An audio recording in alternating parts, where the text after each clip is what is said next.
And welcome back to episode 8 of the Hit the Showers podcast, presented to you by the Foolproof Entertainment Network. I am your host, Clifford Jordan Jennings, and these motherfuckers didn't get me this time. I got a full house tonight. I'm with the fam. As always, I have the Grammy-nominated Malcolm No Left Hook King. Still can do the dunk though, like Zion, so we okay. Whatever, you on the wrong episode, chump. We got OG Mike Brown in the building. I see you with the Raiders background. Hey, all right, let's go with it, y'all. Let's go with it. Mighty Red Raiders. Oh yeah, poo. Of course, we got the sound effect guy and the hater down at the bottom. My co-host, Michael Reggie. How are you? What's going on, fellas? And my pops in the building. What's happening? All right. What's much love? Well, ladies and gentlemen, we got a whole gang of fights going on tonight. I don't know if y'all know, from UFC to boxing. I know, Mike, we were talking a little yesterday about that Izzy, just to get that out the way. I'm kind of interested in that. Yeah, that's next week though, right? Adesanya Blachowicz is next week. Yeah, that's next week. Exactly. It's at the end of it. And it's in the middle of the day. Like, it's at 3:00, which is awesome because usually I feel like I have to stay up till 3:00 in the morning to see it. Goddamn. Right. Now, I mean, I got confused then. I thought that was tonight. That's a bummer. But a week away, that's no biggie. But what I do think is interesting about this fight is that he's moving up from 185 to 205. He's jumping a couple weight classes for this one. Yeah, he's jumping up to, what is it, light heavy. He felt like he had done what he needed to do. And so really the only direction you got to go at that point is up, right? Hey, he been saying, John Jones, meet me at 205. Right, and that's exactly what he's putting his money where his mouth is. We'll see what he can get done. The question is, do we think that John Jones can still make 205? I think so. You think so? I mean, I think he could get down to it, and I think in order to take that fight, I think he would. Now, I actually think that's a little even too, because Izzy walks around at 203, right? John Jones may be a little dehydrated to make it down to 205, so I feel like that evens out the playing field a bit. Right. Yep. So it's not just like a big dude beating on a little dude. But I think, like I told you a long time ago, I think Izzy can take John. And this is a good test, him fighting that Jan Blachowicz. He's 27-8, basically just a knockout artist. So if he can get past him, then I think he may have a good shot of withstanding a John Jones power punch. Well, I mean, Blachowicz just won the title, right? Yeah, I do believe so. So what, that would give him a two-division champ. A Daniel Cormier action. With something in the middle. Hey. But shout to Izzy. I wish you luck. He's a bad boy. Yeah, hopefully he's 21-0 after it's all said and done. But since that's next week, we'll definitely move on. Pops, you wasn't on last week. What did you think of that Valdez Burchell fight? I loved it. I mean, actually, I was really into it. I actually thought he could have ended it earlier if he would just slowed down. I said that. He got a little excited. He started rushing. And actually, he was doing some nice work. He should have hit the uppercut a little sooner. Right. And he would a whole lot faster. Yeah. But I actually thought he was dead. Right, when he hit that last shot. When he hit that shot, man, it was so pretty. And I thought, man, what's going on? He was laying there asleep. He was asleep. It was amazing. That was amazing. I still can't get over that. I think that might be a knockout of the year. Yeah, it was pretty bad. I mean, we got a long way to go, but I would definitely like to see somebody top that one. But they said now Tank Davis is trying to beat Shakur Stevenson to that fight. So he trying to jump Shakur's spot to get to him, since it would be a unification between Tank and Oscar. I don't think that goes well for Oscar though. Trying to jump ahead in line. Right. I definitely don't think that goes well for Oscar, just because we all know Tank got that power, and he also has something that Burchell does not have, and I would say punching precision.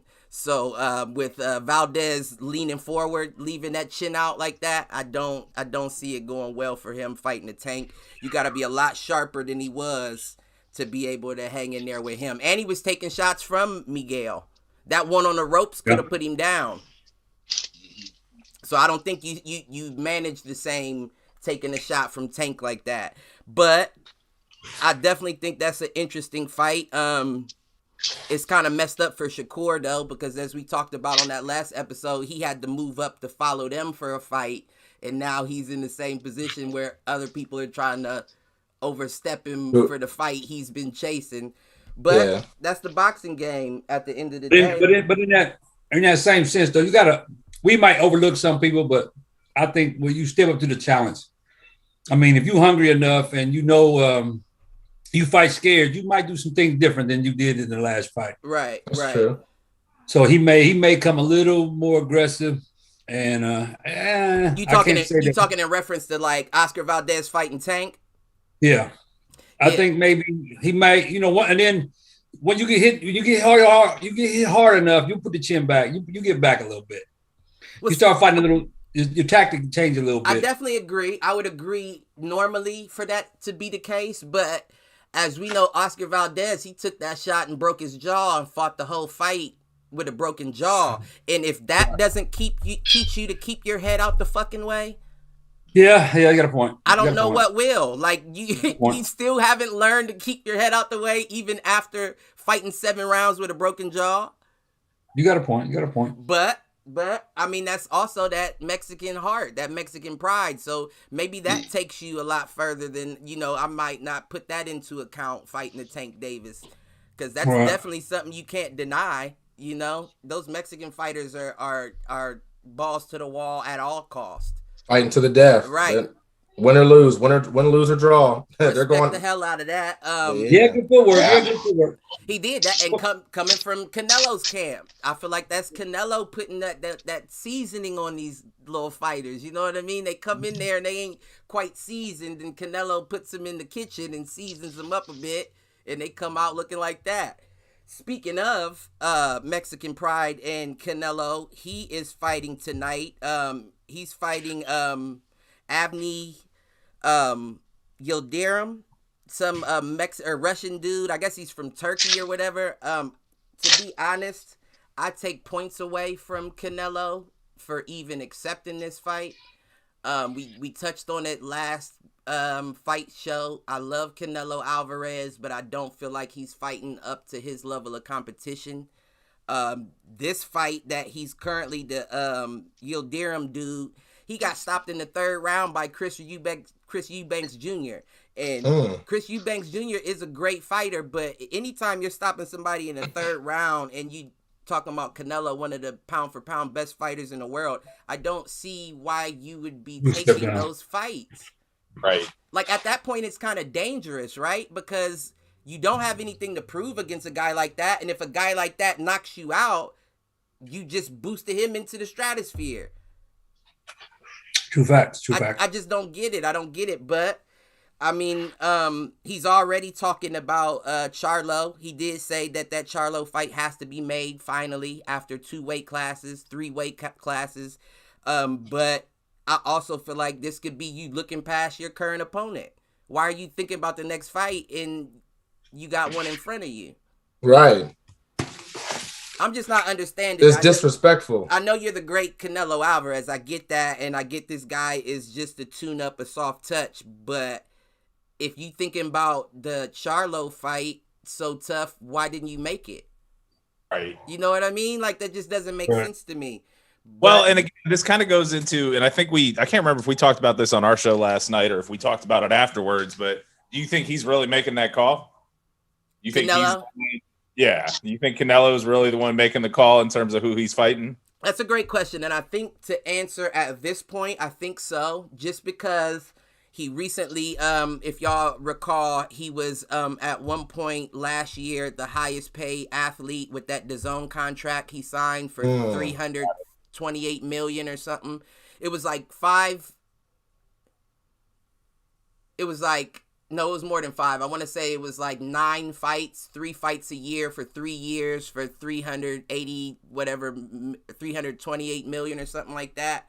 And what happened was DAZN wasn't getting him the fights. So he took him to court. We actually talked about this on the Do Fools Agree podcast. He took him to court and he won. So since he won, he was able to get out of that contract with the money he had already received. So now he's at a point where he could quite possibly be the guy making his fights because he's not under any contract with anybody. All right. No, that makes sense then. And that leads me to believe that that's the case because of the people that you're picking. Like, nobody's calling for these guys. Like, you don't hear the boxing community naming any of the names of the fighters he's been fighting recently. So I just find it odd, but I mean, it's okay. I'm still behind him. A common opponent, the Yildirim dude also fought Anthony Durrell, who has a fight tonight, which is supposed to be live on Fox. Who is he fighting? I can't remember. He's fighting Davis or something. Karan Davis. Yeah, he's I believe he's 16-1. Karan Davis is. He's 16-1. I can't even remember. I looked up. I'm not aware of the dude that he's fighting. All I am aware is that this is another well-deserved soft touch after he took that L to David Benavidez. Yeah. That was a bad one. Got that cut. And I feel like this is just one to boost his spirits, get him back in the swing of winning, getting that winning rhythm. My only concern with Anthony Durrell, although I think he may be a 2-time champion, is he has too much scar tissue over his eye. He gets cut every single fight. In every fight, it's a big, like... it's bad. Right, it's a questionable should be stop the fight cut. Right, I believe before David Benavidez stopped him in his last fight, his past 2 fights were stopped because of that same cut. Mm-hmm. He actually beat the dude that Canelo's fighting tonight. He beat him via a technical decision and took his belt because he got a cut off of a headbutt in the 10th round and it went straight to the scorecards. And he won it based off of that. But the Yildirim dude was actually making a comeback, but because he got cut, he kind of got fucked out of the victory. Or the chance at the victory, I should say. Right. So I don't know. If I would be surprised with this one on Fox. The only thing I'll be watching, I expect Durrell to win, but the only thing I will be watching for is to see that he doesn't get that cut. I don't want to see that cut happen this fight. Whether it's a headbutt or a punch, I don't want to see that cut. If you get it again, it makes me wonder if you can continue like that. Right. Every fight you get a cut and they threaten to stop it because it's not just a regular cut. They're saying they see the muscle under. So if you see the muscle under and it happens every fight, there has to be something you can do. But I mean, it's scar tissue. Right. You can't really repair that. You know what I mean? So hopefully he makes it through is what I'm saying, because it can't just be me that's noticing that. It has to be other people that are like, I don't know if you can keep doing this if that happens every fight. But to get off, that was the last I had for the fight. I think that's a decent fight. I'll definitely be tuned in. But other than that, it's not a whole lot going on in sports. Good news for us is that I heard Russell has picked the Raiders as a favorite for the trade. Yep, I heard that. Mm-hmm, but I still don't know. I still don't know if it's gonna happen just because he won't happen. As a favorite. It won't happen. It won't happen. I don't think it happens. He would be leaving a better situation to go to a worse situation. No, I don't think so. No. I don't think that. Absolutely. So, he ain't going to Philly. Listen, he's not going to Philly, Pops. You right on that. But Pops, going to Oakland. Since you got an offense, he's going to have a defense. Right. Since you brought it up, y'all seen what Jalen Hurts was doing against the Saints, who was the best team in the league when we beat them that game. So Russell, I can only imagine what he would do. That's a different topic. But I don't think Russell will leave, because if they just build a better offensive line for Russell, I mean, it's a great team. I mean, the defense has what's his name, the safety. That's really all it comes down to. Talking about what the offensive line, man. Right, and a running. Well, they need a running back too. They talked about how they have the Marshawn Lynch's, the Deshaun Alexanders. They don't really have that dominant premier running back they're accustomed to. They do need that as well for the run game to switch it up. And an offensive line. You know, other than that, he's in a good situation. Now, did y'all hear about? Not to cut you off, but did y'all hear about supposedly he stormed out of a meeting sometime a while back because he told the management, this is what I need, it's what I would like. And they were like, okay, whatever. Like, they didn't really listen to him. I guess he stormed out. Supposedly he's getting to his boiling point. That's what I'm saying. Is what I have heard. Right. But again, who knows? Who knows what's talking, what's not? Because Russell seems like he's a nice guy. No, so I don't know how much he's really. Go ahead. I agree. No, I agree. No, I wasn't going to catch. I was just saying, no, I agree. I just feel like has he done enough there? You know what I mean? You got him the bowl. You know, like it's okay if this is the end of your story. You know what I mean? Like, you don't have to be a Damian Lillard and kill yourself for a team that's not killing themselves to make sure you have what you need to support you. I agree. You've already gotten the job done with them. You feel what I'm saying? So is that still is Pete Carroll still there? Uh-huh. Yes. He's like 73 now, but he's still there, man. I'm just saying. USC. Point, it's probably time for a coaching change there. Right? That's what I'm getting. That's what I was going to say. Problem, then, I mean, Pete Carroll's all about his running backs. He's not necessarily about his quarterbacks. Well, it's getting stale. Right, you clearly ain't doing a good job currently. Who do you have? Right. No, I agree, but that's what I'm saying. Like, if Russell just feels like, him and Carroll just aren't meshing anymore. Right. So yeah, no, you bring somebody got to go. One of the two of them got to make a decision. Right, and you bring up a good point.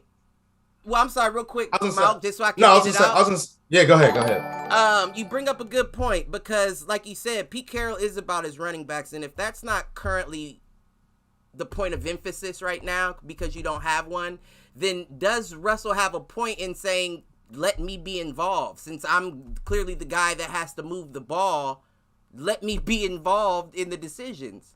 And I don't watch a ton of Seahawks games, but like Russell obviously is an athletic quarterback, right? Definitely he's not right. Scramble first. I think he's a good quarterback. I think he can stay in the pocket when he wants to.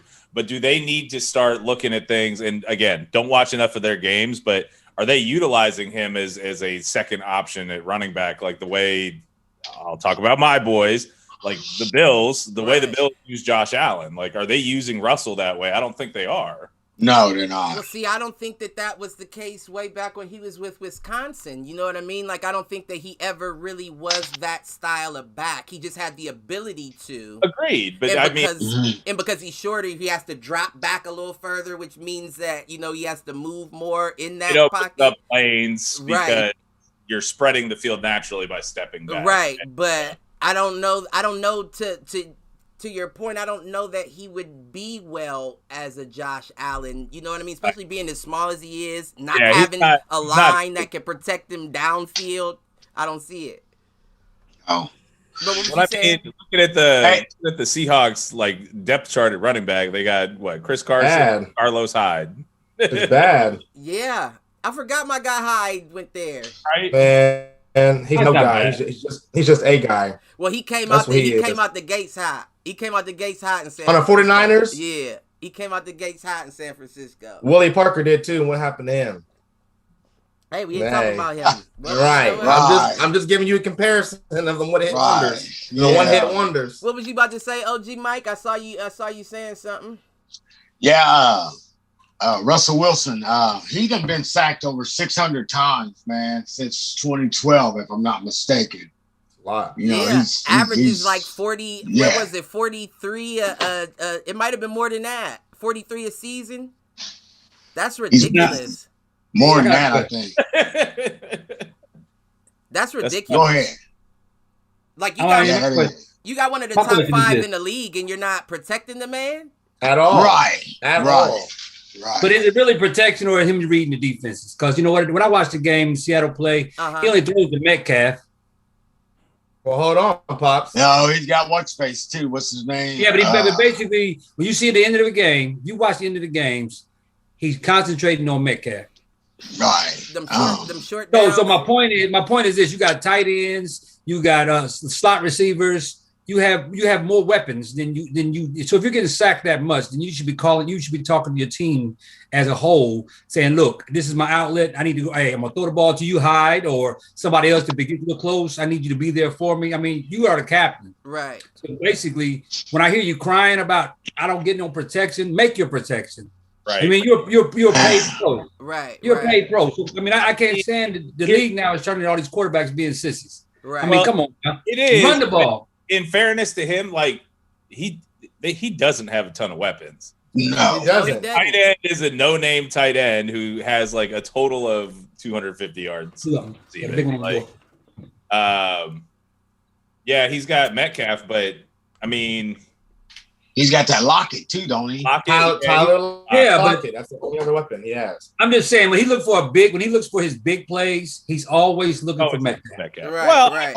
Well, every quarterback has their guy. I mean, Yeah. Hey, but if you want your, my point is this. Hey, Mike, but my point is this. If you want your guy, that's cool. Take your guy. Thank you, baby. But if you want your guy, quit worrying about the guy about getting sacks then, because you're going to take a sack while you're waiting for him to get open. Right. That okay. And honestly, that's what happened to Josh Allen against the Chiefs. Was Diggs couldn't get open to save his fucking life, and that was killing. Right, you are right. But he was adjusting. Hey, what's going on, sis? Hey, Clevy. How you doing? Good. Oh.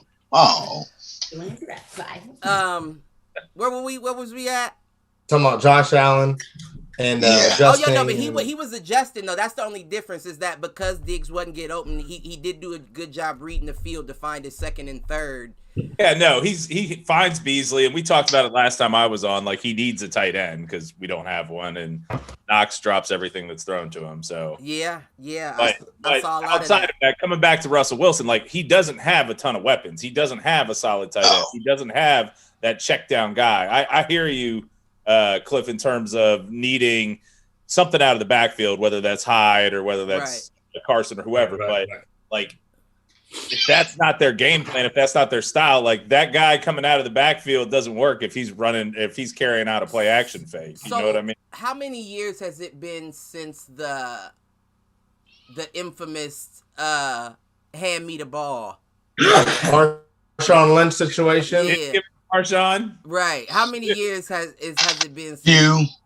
That was a few years, wasn't it? I mean, it's been more than a few. A few to me is like 2 or 3. It's been more. It's probably about 4 years. 2000. 4 or 5. Before I had kids, I know that. That's 5 years. I actually have 2 points on that, but the only reason why I brought that up is because that's really when the Seahawks started crumbling. You know what I mean? Started losing their pieces. Sherman went off to was it San 49ers? Francisco? Yep, San Francisco. Lynch retired. They lost a whole bunch of people. Even at defense, it was more people than just Sherman that left at that time. So my whole thing is, since then, it's been 4 years, 4 to 5 years, I would say. You haven't done anything. 2015. You haven't done anything to replace those pieces, really. Right. Like not even in the free agency. Like you haven't made any moves whatsoever. And then what I saw at that situation, that infamous hand me the ball, is you have the whether it be the coaching or the play calling, you have an ego about you. You didn't want to give Marshawn Lynch that ball. You know what I mean? Like that was something that you did not want to do. Now, was that the easiest play to make? Of course. We know they're not stopping Marshawn Lynch that close to the goal line. No. Hard. There is no way. Back in the NFL that year. There's no way they're stopping him. Yeah. So clearly you had something against Marshawn, which is why you didn't want to give him the ball at that point. And it's starting to show that you have an ego with Russell as well. You feel what I'm saying? And that's where I go, like, let's face it, the NFC West is a strong division, right? Right. No, I agree. Seahawks, you've got the Rams, and you've got the 49ers. So it's a competitive division, but you're not coming out. Like it's been a while. It's been a couple of years since they've been a real playoff contender. Right. So I think that means it's time for Carroll to hit the showers. Like, I agree. Okay. Yeah. Okay. I agree. Yeah. Yeah, because it's not Russell's fault. No, and that's one thing I wanted to touch on too. So Papa Jordan, you kind of gave a little hate on my boy Russ. What they call him, let Russ cook.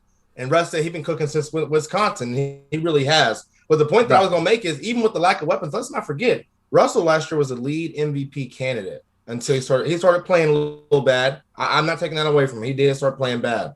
But again, he was MVP with no weapons and started playing bad with no weapons. So my point is, it was Russ that was carrying the load. You can't do it all by himself. Y'all know, not to change the subject, but y'all know in basketball, if you really want to, one man can be pretty dominant and help still win a game. Right. In football, we know it takes the whole team. You know, all men on the field. You know. Correct.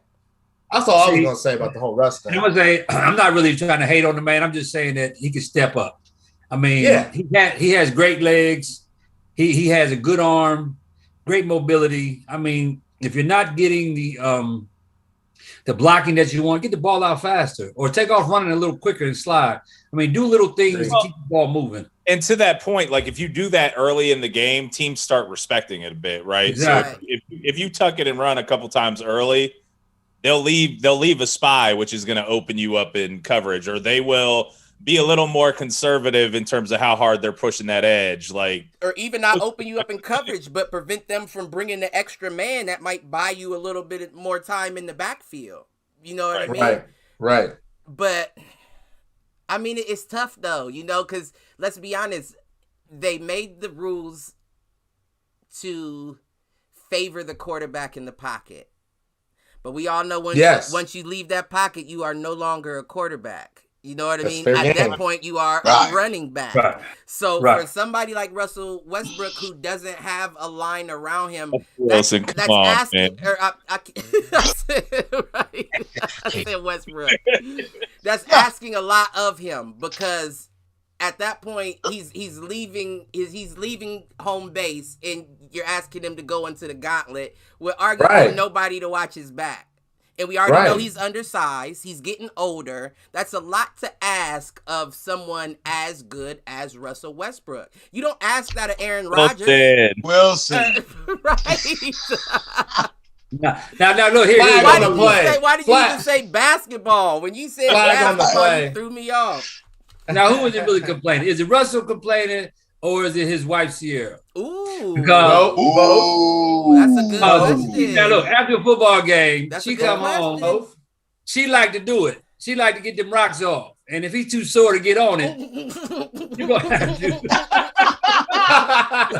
So she said, motherfucker, you got to get some blocking. Right.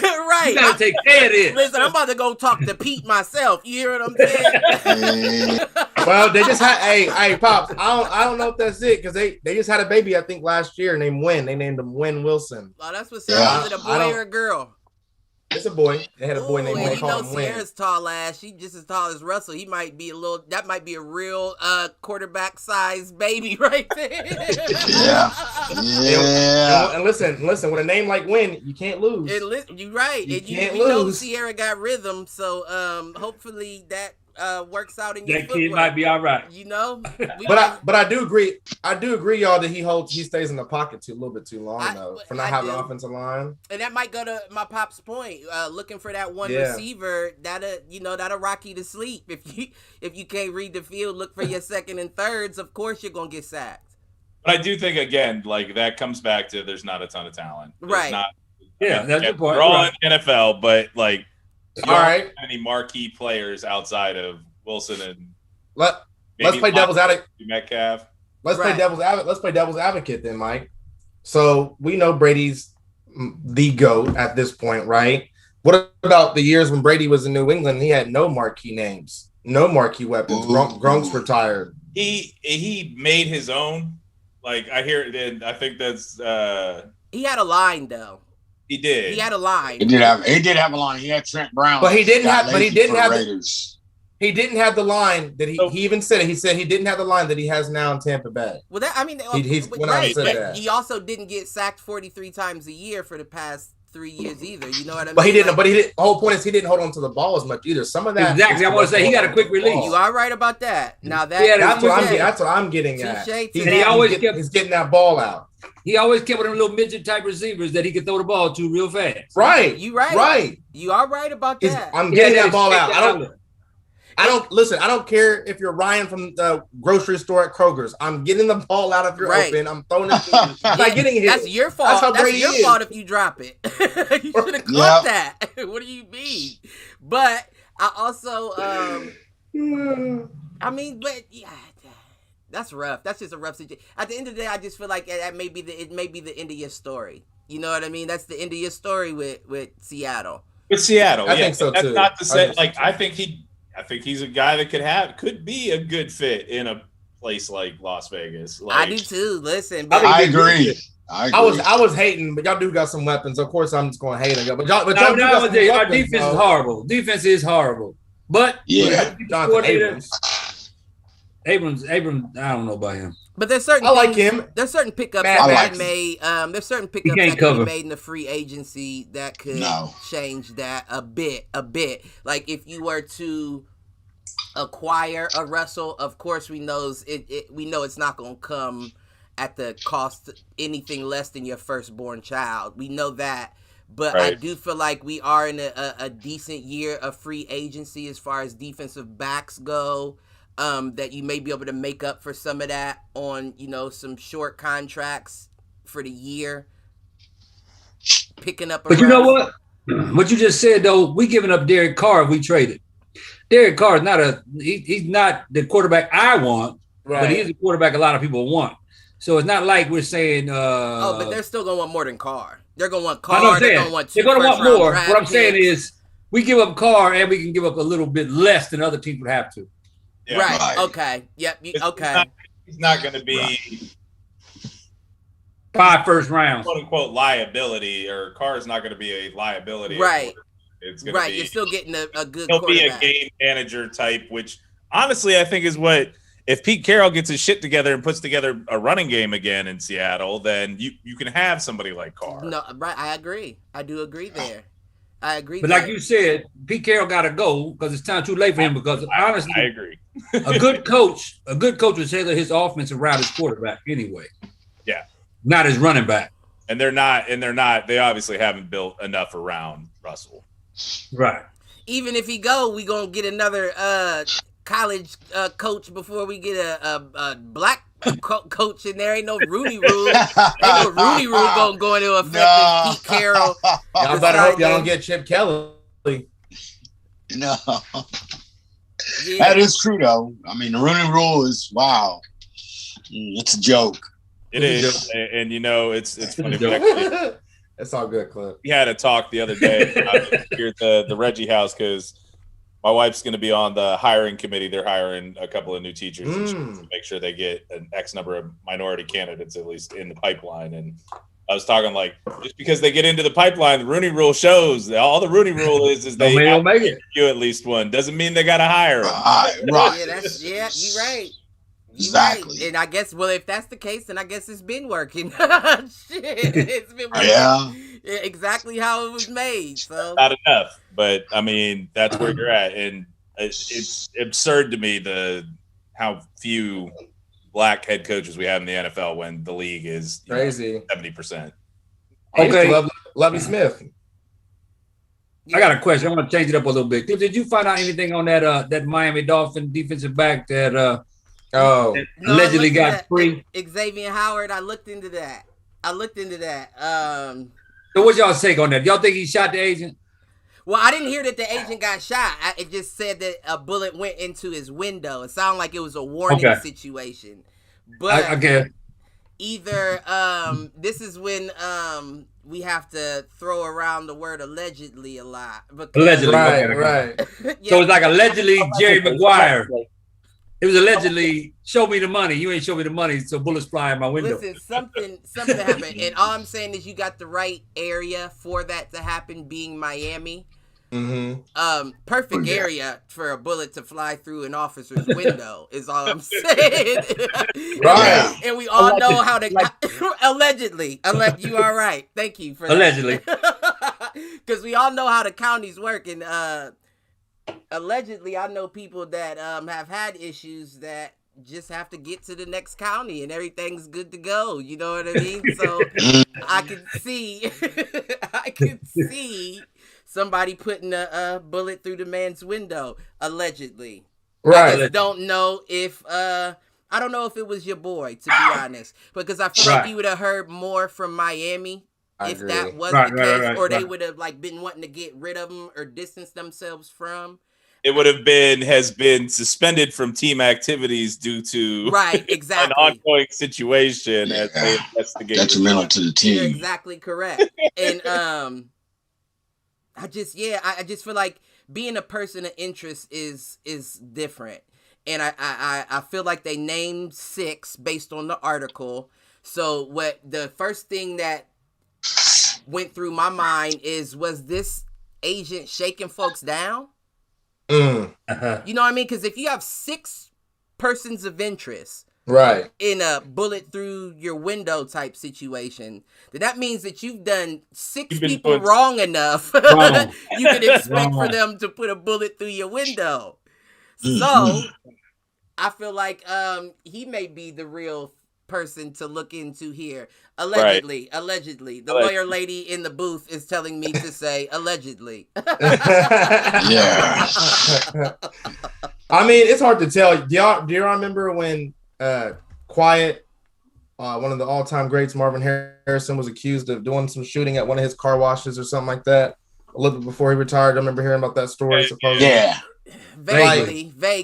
Yeah, my whole point is it's so hard to tell these days. Like, because if it's not you, maybe it's somebody that you know. Another thing is when you got money like that, a lot of shit gets swept under the rug. You know what I mean? Like, you could have been the guy that put the bullet through the window or shot somebody at a car wash, and it gets swept under the rug because of the lawyers, the money you can pay, the shit like that. The things, that opportunities that regular Joes like us don't have available to us. You feel what I'm saying? If we was named as a person of interest, let's be honest, it wouldn't take much for them to put it on us, even if we didn't do it. So, I mean, all I can say is, if you did do it, Xavier Howard, good clean work.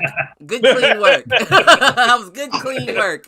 Because clearly, allegedly. The lawyer lady up there in the booth is telling me to say allegedly. Because all I can say is your hands aren't red in this one, bruh. So you did something all right. I don't know. Okay, got one more dirty one. What's the next? Okay. I want to know, why is first I'm going to say all gymnast coaches should be women, because every time they put a man in charge of the gymnast women, they just seem like they don't turn into pervert. Right. Like, I don't. Because, I understand they see them little chicks flashing them the legs down and all that stuff popping out at them, but they ain't got to lose their mind. But I mean, my whole thing is the whole reason that most, especially gymnasts at colleges and all that, like most of them are small framed anyway. You know what I mean? Like, like, so I feel like there's a deeper rooted issue here aside from and at this point, there's been so many coaches that have been busted for this. I'm questioning why you would even put your daughter in gymnastics. You know what I mean? But I do agree. That is the first thought I had, was why aren't there women doing these jobs, coaches, as opposed to men? That's not to say women can't be abusers in those situations either, though. So right. But I heard about them school teachers. Agree on that point. I think the issue with gymnastics in particular is that it's a cutthroat sport, man. I do feel you are right.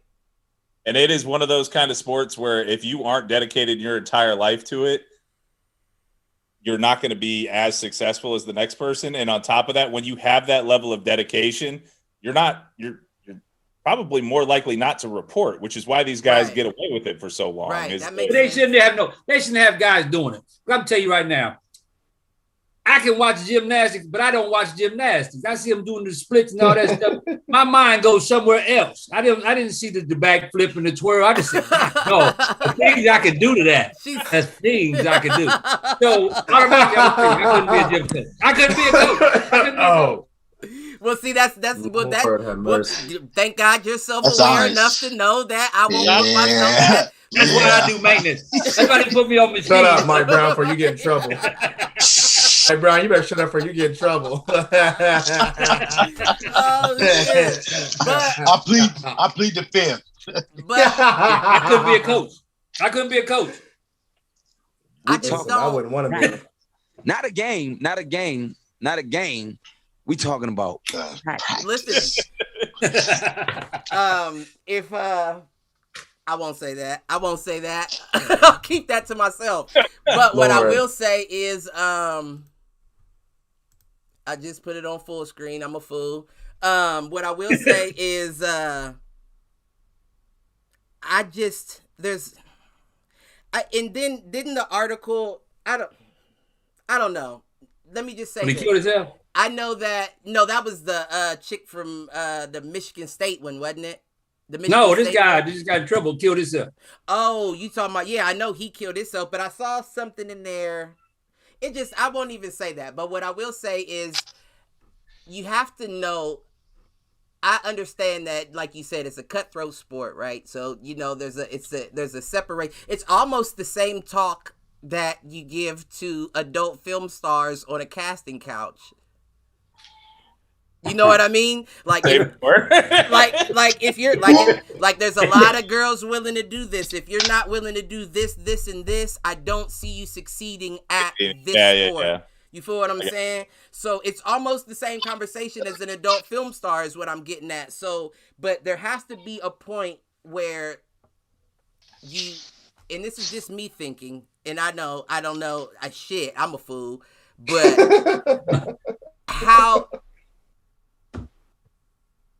I don't know. I don't know enough about the story to comment, but I just feel like, what was he doing exactly, and why exactly did you think that was in benefit to your career?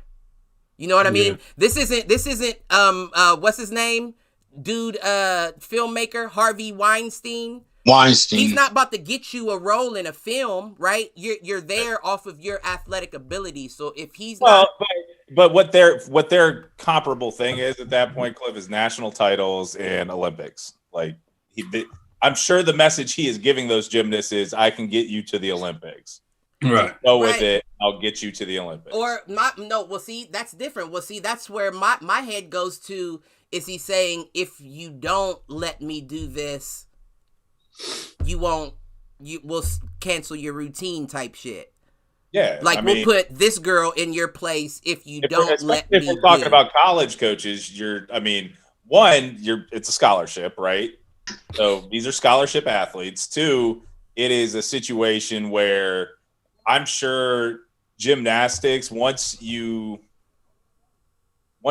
you were to leave a program, you're going to be viewed as somebody like, oh, well, it wasn't. I mean, it's always on the person that left. It's not on the organization. We talking about practice, right? That's what I get it. That's what they do. That's what Draymond Green was saying about. We talked about on the show a couple weeks ago, where they said you play these players and say you're gonna trade them and all that, and they just supposed to keep their composure. You treat them like they're nothing, but you can do that, and we can't get upset about. Shut up and dribble. You know what I mean? Shut up and dribble kind of conversation they be talking about. And I guess that narrative. Stick to basketball. I guess that narrative goes across sports, really, but no. I mean, it's a job period. It's like a job period. I mean, you go to a job right now, and the girl secretary that I got moved up real fast and got some supervisor's job, and she don't know nothing about the job, and everybody else knows. You know how she got there. No doubt. But the other girl's like, hey, you trying to get what she got. I mean, you know what she did to get there, and it's just like a trend. It keeps going and going and going. Right. And some of that's based off of looks too. Some of it's not even just, I believe, like actually having done something. It's just like, some people are like, okay, you look what I like. The way you appear is what I like. Right. I'm going to treat you better. Like, it's unfortunate too. Like, maybe Susie, who doesn't look as good, is a hard worker, but maybe Pam, who's big busted or whatever, got the whole look going on, getting that promotion, like you said, Papa Jordan, faster and quicker. That comes down to leadership. That comes down to the person that put that person in position. You know what I mean? And I feel like you said what, Mike? It is the company culture. Right. That stuff starts at the top. And you know what they say? A person would usually hire somebody they can see themselves hanging out with over somebody that's good for the job. So that explains to you why you see a lot of this happening, because it goes to show what kind of person is in position, i.e. Urban Meyer. You hear what I'm saying? Like, it kind of lets you know about who the guy is that actually made that call in the first place. Who hired you? Yeah. You know what I mean? Right. And shit, I mean, in a sport like football, I guess the stakes aren't as high. You know, you may get injured, but in gymnastics, you may get molested. You know what I'm saying? Like, yeah, that's crazy. Well, I mean, it's an individual sport too. Like you're a lot of that because you're competing against yourself. Like you don't want to do anything that's going to ruin that. So again, it comes back to that leads to underreporting. It leads to great point. Going with the flow or just going with it and burying it because you know that if you make noise about it, it's gonna label you one way or another, right?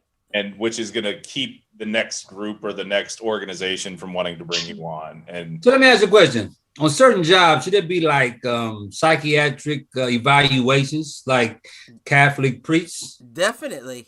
Little boys, Boy Scout masters, and little boys. Absolutely. You see what I'm saying? The trend keeps going. You keep looking at these guys, you keep messing with these little boys.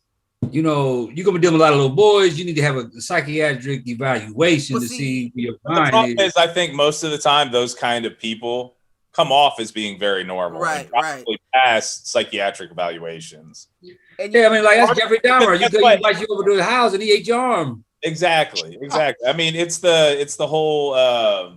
You brought up Dahmer. I'm thinking. What is it? The shockingly vile, evil. Damn, who is that? Watch it. I'm blanking. But another serial killer, and everybody was like, "Nah, he was the nicest guy. He was Dahmer." Ted Bundy. Ted Bundy was. Yeah, it was Ted Bundy. Ted Bundy. Man, that boy. But at the same time, like he was a charismatic individual, and nice people. Well, I mean, on to that. You got to think about it. All serial abusers have to have some sort of suave about them. You know what I mean? Yeah. Because you have to put yourself in a position to be able to abuse. You can't just abuse somebody that doesn't give you the opportunity to abuse them. So first you have to get them on. You have to use your personality to pull them in, and then you have the opportunity to serial whatever it is that you do. So yeah, that makes a lot of sense. My thing is, it's much deeper than that because everything that you named was a position of power. A preacher, a Boy Scout master, all that. And when you think about the foundation in which those things were built on, a lot of it's fuck. A lot of it's fuck shit that they tried to swing to be okay. Right. So in those situations, I feel like it's just for lack of a better word, it's the legacy. It's the information that was passed down from the first person that did it to the next person that did it, and now you're just putting people in position that can continue the trend. Right. Now it's like unfortunate when it bleeds into religion and sports. It's kind of fucked up that I put them two on the same level, but yeah, but it's all about your but point. It is. Yeah, it is. But I'm not even sure how we got here. Now that I think about it, I'm over here. Oh, that like, article, man. The article about where was the dude from? What school was it? It wasn't. Let me see. It wasn't Michigan this time, I think, or was it still Detroit? I just want to warn the viewers: if you got little girls in gymnastics, stay away from that school in particular. And it's that, and it's be involved. What was that? Right. Be involved with your kids and their shit. Like, right. I'm having a conversation. That they're safe because they're with a coach. Like, get the fuck out of here. I agree. Yeah. And that listen, they say those who can't do teach. Right? So understand, sweetheart, that's just your coach. That's just a coach. That's not the end all be all to your career. That's just someone that's supposed to help you develop while they have you. See, people I look at the movies. Like a lot of gymnastic coaches stick with a child for years. You feel what I'm saying? Like they work them from a very small girl up until they get to a high school or college team. They get to high school or college, and usually it's a college team. Like, so yeah, they'll be trained at the same gym from more or less, like maybe not the exact same gym. He was a USA Olympic coach. He's not actually with a school. That's all I understand. Okay. That's crazy. That's crazy. Ex USA Olympic gymnast coach John Gitt dies by suicide. Former USA Olympic gymnast coach John Gibbert died by suicide Thursday after he was charged with 24 crimes stemming from allegations that he abused gymnasts under his care. That's crazy. Yeah. And like you said, that stuff like baffles you said, me. the only thing you can do. I mean, we know the world we live in, but like Mike said, the only thing you can do is be involved. You can't just drop your kid off at gymnastics practice and come back and pick him up 2 hours later. Right. Not know what the fuck's actually happening. Right. I mean, we don't know. The practice may only be for an hour and a half. Right. You feel what I'm saying? That's true. So what happened in the last half an hour? The practice ended, and it took me a half an hour to get you picked up. Like that. Listen, that's here nor there. But I give credit to Mike Brown, my father-in-law, because for those who may or may not know, he has raised 4 daughters, and he has only had daughters. I don't know. I don't know how you did it, Pops, but I applaud you because, man, I just agree. the one, Cliff. I know you know Cliff and Papa Jordan, just the few we got, the ones or whatever we got, man. Imagine 4 of them. I can't lie. I got lucky with mine. I got lucky. Right. Same here. I got lucky with mine also. That's what it comes down to. It come down to that's what it comes down to. Is just that's a lot of stress. Instilling confidence in your beliefs into the little girls that you raise. Because if they have that and they know that they have a backing, shit like that won't happen to them. Right. Yeah. My daughter had lucky. They'll have the confidence to either say no or to tell someone. Right. I didn't have to say much. My daughter, she knew she had 2 older brothers. Right. So, right, Pops. That works out very well. At least one I got 2 older brothers that can handle this for me. Right. Yeah. And quietly, allegedly. and not Papa Jordan. And that's the ones I stayed away from growing up. I said, "You got what? Oh yeah, listen, especially when your oldest brother is 20 years older than you. He had a little bit of experience with this long before you got here. Right. Oh, I'm cool. Look, I'm cool. Well, it's rough. Other than that, other sports news. I mean, I really didn't have a lot going this week. What's up with JJ Watt? Yeah, has anybody heard about any updates in reference to? So they said no. They said they're a little bit. They said a few teams are willing to pay him. I think like 15 or 16 million off tops. Isn't that more than what he was making in Texas? That's what I'm saying. So the question I saw on like ESPN this week was like, is he still worth this? No, I said it before. What's his value? No. Unless you're expecting him to help bring aboard, and I think we talked about it was like raise development, right? A player coach. No, player coach. But why would you pay? Why am I paying a player coach more? Well, and on top of that, like, why would you pay a player coach more? Like, I'm sorry, but Texans, like, really? I mean, right. No, I take that. Hey, honestly, I'm gonna say you this one on that note. Two things. I heard that somebody asked him, he got a tweet. Somebody asked him what team he's gonna go to, and he said he takes an hour to order his Uber Eats. Right. So why I gotta move so fast to pick a team? But on that note, I'm gonna say this: if you put him on the right team, where you put him on Cleveland. Right, I agree. He doesn't have to be the superstar he once was because Myles Garrett is going to take on most of that stuff, and he might just resurrect them old legs. Right. Well, he might. To your point, if they're double teaming other guys, that means he's single. Like I will tell you, when it comes to defensive line, I tell my players, your job is to take 2, and if you're not taking 2, you better be making the fucking play. Right. Right. So he can get back there. He just can't get back there as fast as he once did. Right. Mm-hmm. But if Garrett has got 2, yep. If Garrett's got 2, he's pretty much not as good as his prime, but he just started slipping down the hill.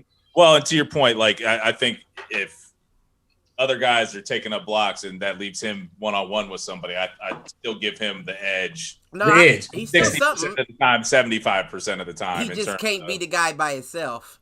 Right. There's no way that's going to work out. Fight over 2 or 3 guys to get to the backfield. You might as well get that man a hat and a headset is what I'm saying. Because I don't know if he's worth the 15, 16 you're asking for. I think but then again, hey, And then again, an all-star defensive end, J.J. Watt, you'll get an all-star defensive end. I mean, defensive tackle, J.J. Watt. But like we talked about, I feel like the tackle position is going to be a lot rougher on him than that end position. So we already know he's suffered some injuries. In a 4-3, he'd be all right. Yeah, if he's playing a 3-tech and not three playing tech, he know. Spot, because if he's playing a 3-tech, you've got it. That basically guarantees that you're either one-on-one in terms with of a guard or center, or right. or you are either that or you're getting double teamed down from a tackle, and guys know how to take care of that. Like they're used to taking on that kind of block. So I think from that perspective, I'm with you. Like I could see him shifting inside a little bit and playing more of a 3-tech spot. You put him in Chicago beside Khalil Mack. Khalil Mack's going to draw all double teams. He will be one-on-one with a center because the guard has to take care of Khalil Mack. You are correct about that. But I think he wants to go to a team where he has actual winning potential, though. Like, I don't see the Bears being a contending No, team. I'm just saying. But yeah, I see what you're saying. That would be the opportune spot, right? That's why Cleveland's a good fit. That's why Cleveland would be the best fit. I think so too. Be a good fit. Ben probably got one more run in him. Like Buffalo be good. Buffalo would be good. I don't know that we want to take that cap hit though. That's what I'm saying. Like I just don't That's think. I don't think he's worth. That's a lot. But I mean, what do y'all think the Patriots are going to do at quarterback? Have you heard about that controversy where they're saying they may bring Newton back? I've seen they may go try to get Garoppolo. They may trade for Marcus Mariota. Well, you know, what do y'all think? Garoppolo is Belichick's guy. That's the guy he wanted. So I can definitely see him still trying to get that back. That's like the one that got away. Yeah, Cam Newton had an interview with Chad Johnson and on their podcast. Chad Johnson and what's his name? Brandon Marshall and somebody else. But he was saying that they really like him, and he said he's looking forward to coming back. He was saying that the problem with them is he had the COVID, and when he had COVID, it set him back. Didn't and the we team talk about that? Without him. I'm sure at some point we have. I'm sure at some point that he had to have had something going on because after he came back from that COVID, he was not the same Cam. Yeah, he said he's 250 pounds. Yeah, he's 250. You want to get down to like 230. And from a COVID survivor, that's tough. Speaking of, you know what's funny? Speaking of, they said that, first they said that the COVID, like the long-term effects, like you can get over COVID and still have underlying issues that are still happening from it. It's true. That they said go on for like 6 months or so. They said that could be why Burchell took that loss to Valdez like that because he came back from COVID for that fight. And they said after the first round, if you look at him, he drops his head in the corner and tries to like get a breath out. And they said that's not normal after the first round. And I agree there because he didn't look like himself. But even on his best day, I really didn't see him. I won't say on his best day. I just didn't see him winning that fight. His style didn't match up with him. No, it didn't match up. Oh. And once he got them old man legs, it was over. Right. Listen. He looked like a baby deer. Y'all think that so what are y'all thoughts on the Steelers trying to reconstruct Roethlisberger's contract? They're saying he could come back, but he's taking less money. They said they're not paying you that. Do you think they should just part ways and he's finished? This has been the end of a great career for him. Or do you think you should bring him back? He's coming back. He's coming back. He's coming back for one more year. I know he's coming. I know he's coming back. I'm just saying if you were the Steelers organization, rather than saying come back, we'll pay you money. Let's be honest. Ben can't go ahead, Mike. But what you have to realize about the Pittsburgh Steelers organization is through and through loyalty.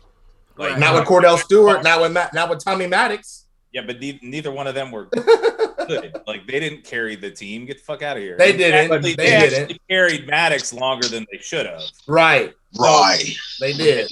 Even Cordell was there probably longer than he should have been. Right. That's the Steelers are one of the very few organizations in professional sports, I feel like, and this is loyal lived in Pittsburgh, where loyalty is actually still a thing. And honestly, from a company standpoint, like there's no such thing as company loyalty anymore, or company being loyal to their employees. Right. The Pittsburgh Steelers organization is the closest thing you get. Too loyal to a fault, though. At the same time, I can see that. But Ben has brought you what, 3 rings, 2 rings, 3 rings, like at least 2, I believe 3. You gotta let him finish out his career the way he wants to, and come to terms like, all right, Ben, we will do this last year to give you one more shot, or give us one more shot to bring one more home. But after this, it's over. But you also, I'm sorry. Continue. What were you saying? No, that was all. I was just gonna say, but it's also different coming from a business and an athlete ego perspective, because Ben may be thinking I'm still good. Like I just saw Brady at 43. I'm still okay. You know what I mean? So he may be thinking I'm worth that extra dollars that you're trying to negotiate off of my contract. But at the same time, Brady also took pay cuts. Right. Like Brady gave up his salary so that they could go get other guys. Right. He didn't want to, but he had to. But he did. right. That's where, if they're having that same conversation with Ben, like, if you want us to put a team around you and you want to still be the quarterback, this is what it's going to take. And he can either take that or leave it. And at that point, that's his call. Isn't Juju out too? No, Juju's still there. He's still there at the moment, but he's still saying he wants out. So listen, I'd want him out after that TikTok dance he did in Cincinnati on their home turf and pissed him off before the game. They lit him up that game. I want him out. Juju. I know he's young. TikTok. Right. I know he's young, but he's just too mature for me. I don't think he's consistent enough. He's too immature. Well, he puts this like this. Just like you said, Cliff, real quick. Just like you said. We're playing the Browns. We're playing the Browns. We're still the Browns. And what the Browns go out and do? Beat the brakes off the Steelers. But it's not the same Browns, so let's be honest. It's not the same. It's not the same Browns. But no one told him that. Who didn't? That's what I'm saying. Who didn't tell him that? That's what I'm saying. That's what I'm saying. Right. Who's Pittsburgh backup though? Dwayne Haskins, and they've got what's the other guy that said the racist? Allegedly. Said the racist comment. What's his name? Oh my! Fuck, Mike, so you know keep it. On again. So keep Big Ben. Hold on, I gotta look it up. That's gonna piss me off. Yeah, that bothers me now. Now I'm bothered by that. Damn, I heard you. Keep Big Ben what? To train up Haskins. Yeah. Yeah. Mason Rudolph. God has it. Mason Rudolph. Okay. Yep. What you say? You don't know about Haskins? Yeah. No. Haskins is young in the mind. Haskins has got a little simpleness, so you might as well keep Big Ben and train him up one more year. Now, I'm not gonna say that I don't think Haskins is an NFL quarterback. I don't. You don't? I don't think. I think he's another Cliff Hoosier boy. He stepped in. You talking about Cordell? Another Cordell. I think he's gonna be another Cordell. I don't think. I think that Haskins is like as far as his mechanics, I think he's great. Like I think it's just his mental current. His maturity. Right. Maturity, but as far as the ability that he has, he's proved at Ohio State. Like I thought he was one of the best quarterbacks we've had at Ohio State in a while. You thought he's better than Cardell? Hell yeah. Cardell was Cardell had more heart. I'll give him that. But as Cardell far as ability though, like passing ability, accuracy, all that, he was the best one we've had in a while. Let me see.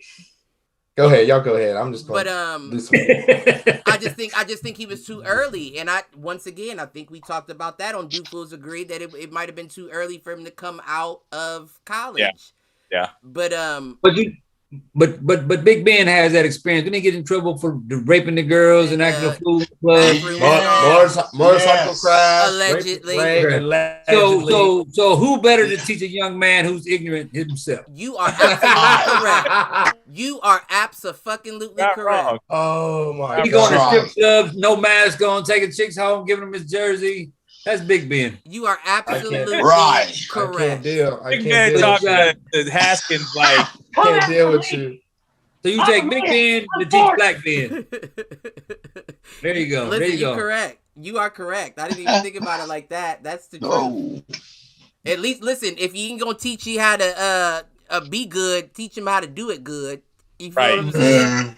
Teach him how to, keep it under wraps. Exactly. Like, listen, I didn't got caught for this. You never take the chick into the bathroom stall. Not the bathroom. And if so, both of y'all should stand on the toilet so nobody can see y'all's feet under there to cause for questions. The bathroom at the Matrix is not the place. That's what got him in trouble. Don't bring home 6 girls, give me all your jerseys with no mask on, and take pictures. You idiot. Right. In COVID. Dummy. Listen. Yeah. I mean, these are kids. These are kids that are just getting their real first check. And you gotta think, this ain't no 2 week. This ain't no 2 week check. Right. So I can only imagine me at the age of 34.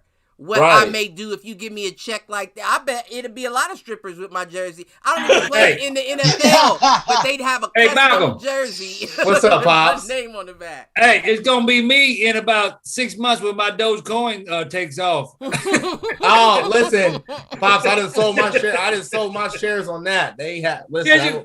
I didn't like the way Cliff and I were talking. I didn't like the way they were. I sold about everything the other day. I didn't like the way things were trending. I damn near deleted the app and all that. Right. Yep. All right, I'm rolling with it for now. I gotta Mike. All right, Mike. We'll see you, Mike. Hey, Mike, who hit the showers? Yeah. I already said it. Carol. Oh, Pete Carroll. Gotta hit the showers. Buffalo Bills hit the showers. Ben Roethlisberger. Hey, before you leave, what's that? Mine is Serena Williams.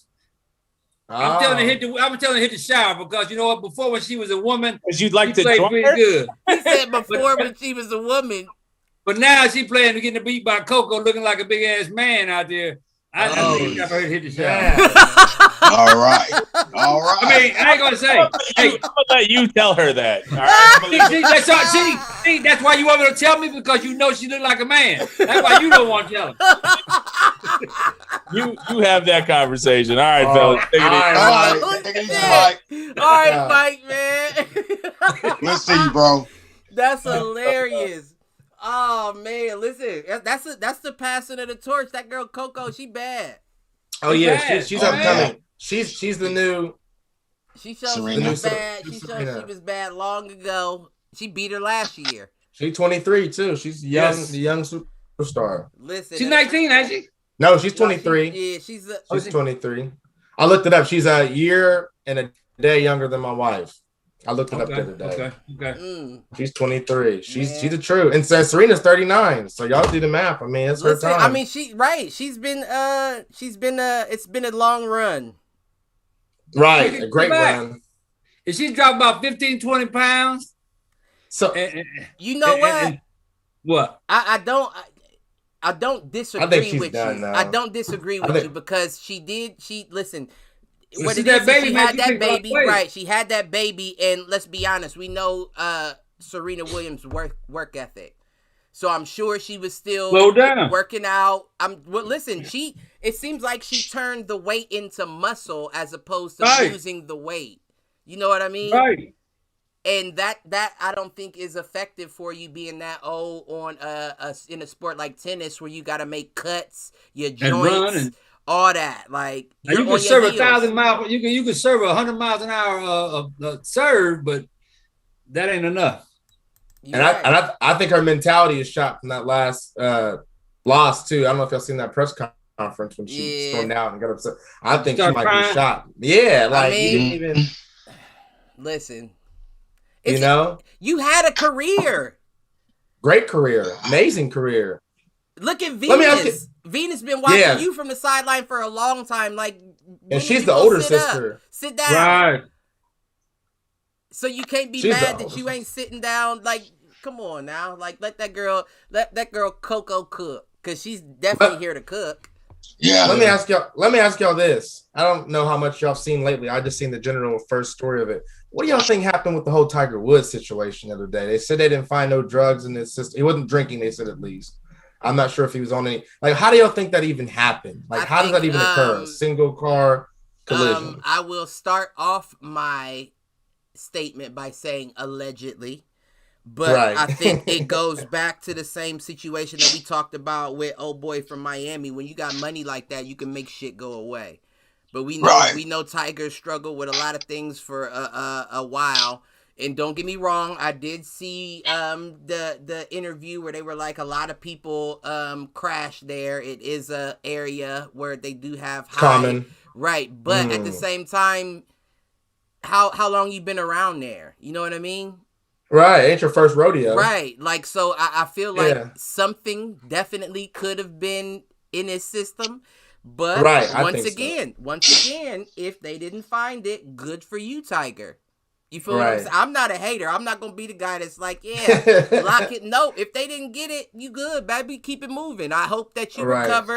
I don't know what your career's gonna look like after this. I feel like God's giving you a few chances.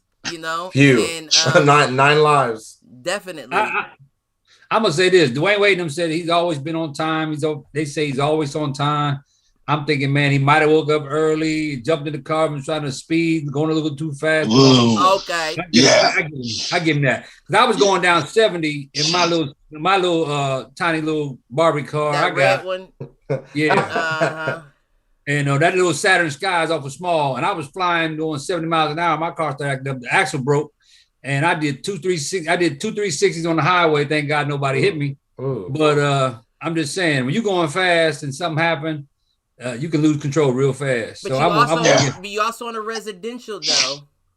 That's what I'm saying. I'm gonna give him the benefit of the doubt. I'm gonna say, Black Lives Matter. I also think he can't.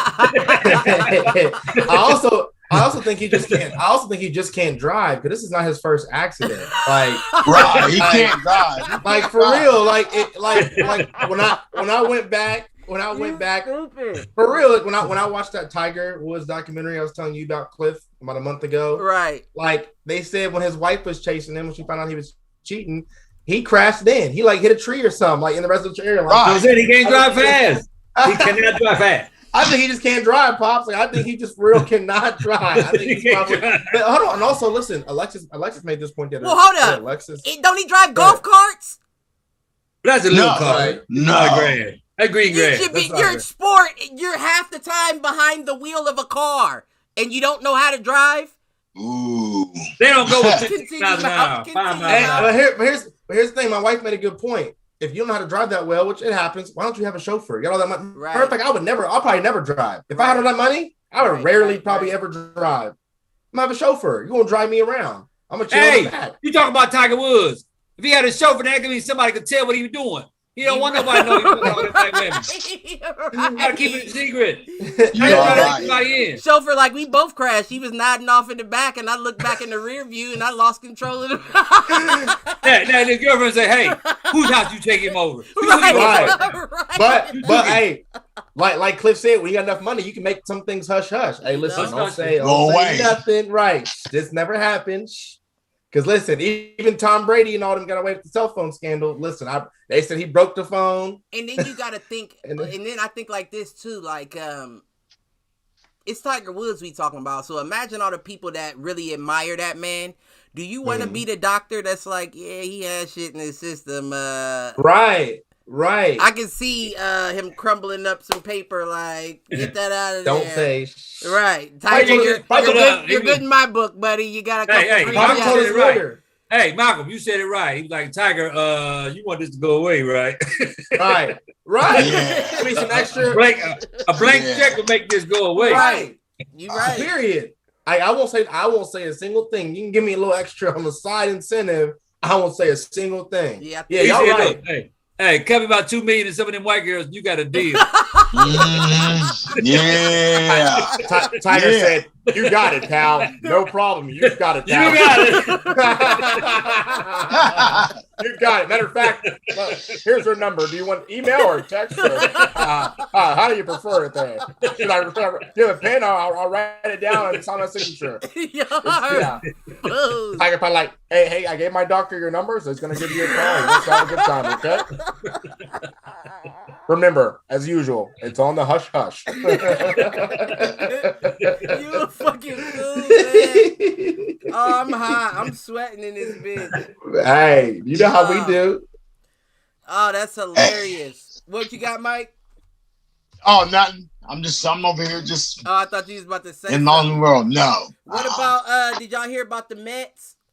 No. Refused to give the dude that they brought on. What's his name? I can't think of his name. His last name is Walker. Refused to give him the number 00 because the Mets mascot already has it. That's silly. That's what does that say about you and your contract if you just came over and you like, oh, I can't play in my high school number because of your mascot? Right. That's some old Russell Wilson shit. Like, oh, I can't. I'm the guy that plays, that makes the mascot famous, right? But I can't have my number. Matter of fact, hold on. Oh, I'm so glad you. Go ahead. I'm glad you. That's some real New York shit. That's all. That's the first thing I can think is that's some real life New York. I'm glad you brought this up. There. So that reminds me. Did y'all hear about the Carson Wentz number issue since he's going to Indy? So supposedly a rookie, Michael Pittman, the wide receiver, already has that number. Right. He's like, I'm not giving it my number. Right. I'm not getting my number. But they say Tom Brady. right. Pops, right. You ain't Tom Brady. Of course, right. When you get a Brady, I guess Brady's number was taken by Chris Godwin. And I guess Chris Godwin, they said, gave Brady Brady's number, and he deserves which it. makes sense. I just thought it was funny because it's like they're like, yeah, you trash. You don't got no respect for you. You got to prove something. Like, you didn't get my number. Fucked up out the gate. You know what I'm saying? Indy. Out the gate. So Pops, apparently you weren't right because they're not babying him early. Right? Not at all. They said, "Who are you?" Look, they said, right. What number? You played a year and a half out of a 4-year career. You think I'm gonna give you? No, you gonna get a different number. He's been there for 3, not 4. Yeah, he's been there. Yeah, it's not 4. Yeah, he said, "Win me a Super Bowl and we'll talk." Right. I got you. This number off my back. We could do a jersey swap like D Wade in the after the game. Yeah. They said you're not getting this number. What you mean? You ain't proving nothing. But I've never heard nothing like that. Like your mascot is dead. Yeah, that's never that one. That's not number. a good. That's not a good look, right? That would only happen in New York. Where else would that happen? New York would be like, nah. You think? Oh, you thought you was gonna do that? Yeah, nah, not until you prove yourself. Just like that. Mets dude saying the same thing. Dude in Indy saying, "Win us a World Series, and I'll take this jersey right off my back." His name is Taiwan Walker, who you're talking about, Cliff. I just looked it up. That's crazy. I just read the quick story because the mascot wears 00. So he's not respected either. Because again, if he was a Derek Jeter, and you're like, "Well, mascot, we're gonna give you a different number." You know, the mascot. It's the fucking mascot. You don't know him for his number. You know him for his face, his outfit. Right. Outfit. His number don't matter. Right. No. 00. Make him 000. Make him the New York area code. What the fuck is the problem? That'd be a bad taste in my mouth going to a new team and having that happen out the gates. Right. Well, you know, his name is Taiwan Walker, playing in the MLB. So unless he's a shortstop that runs a 4.3 on the way to first, he probably they wasn't giving him the number he wanted anyway. Nah. You know? That's crazy though. But I definitely didn't know about Wentz. That's interesting. I feel like that is the what do you call it? That's the start of your season. That explains exactly how I feel like the start of your season's gonna go. Because if your team already don't really want you there, type shit, like I don't know, like why I don't even know why they picked you up. So I'm definitely not gonna give you my number. I feel like that's gonna fuck him up out the gates. Yeah. But I don't know. What else y'all got? Y'all got anything else? Hey, I do have one more thing. What you say, Pops? I like that MMA fight I watched the other night with the the two young ladies. The Wonder Girl versus Jackie Buchan. Yeah, I did watch that. That girl has some good footwork, man, and she threw some hands real nice. She looked like she could hop in the ring and be all right. I was thinking she looked like a boxer. Right. She looked like she could hop in the ring, and that is ironic because most MMA fighters, and this isn't me taking a jab at MMA, I just feel like most MMA fighters hop in MMA because they can't box. You know what I mean? You don't have the rhythm or the footwork or the hand speed to be able to compete in this. So you do that because let's be honest, you can be a star like Izzy Adesanya. What you think he making next week? Probably 10, 15 million. At least. And he the face of the UFC, didn't come over to boxing and look at what they make per fight. You feel what I'm saying? They making in the 50s and 75 millions, and you would choose to do that over this? Right. So clearly there's something there, because if I'm a fighter, I don't care what style of fighting it is, I want to be in the one that's paying the most. It goes back to that YouTube guy you were talking about. What's his name? Jake Paul, Pauls, or he wants to fight. He wants to fight MMA boxers. He don't want to box a boxer. Right. Well, Jake Paul was just training with Evander Holyfield. They showed the other day. I was actually surprised. No, I actually see Jake Paul getting sanctioned and starting a pro fighting career. Mm-hmm. I feel like he's still very young. He's only what, 24? He's like 20, yeah, about 24. He's still 24. Very young. He has the chops to be able to compete. I do think that he could compete at a pro level. He's like, you'd have to throw him some taxi drivers at first, of course, like they do anybody. But I can see him developing into an actual fighter. He does have the ability to do so. And it seems like he's committed. The fact that you have that much money and that's the only thing on your mind, that says a lot. That's usually not the case. It's usually the opposite. I have no money, so I'm committed to this. He has all the money, but this is what he wants to do. And it's very clear that he's focused on it. Right.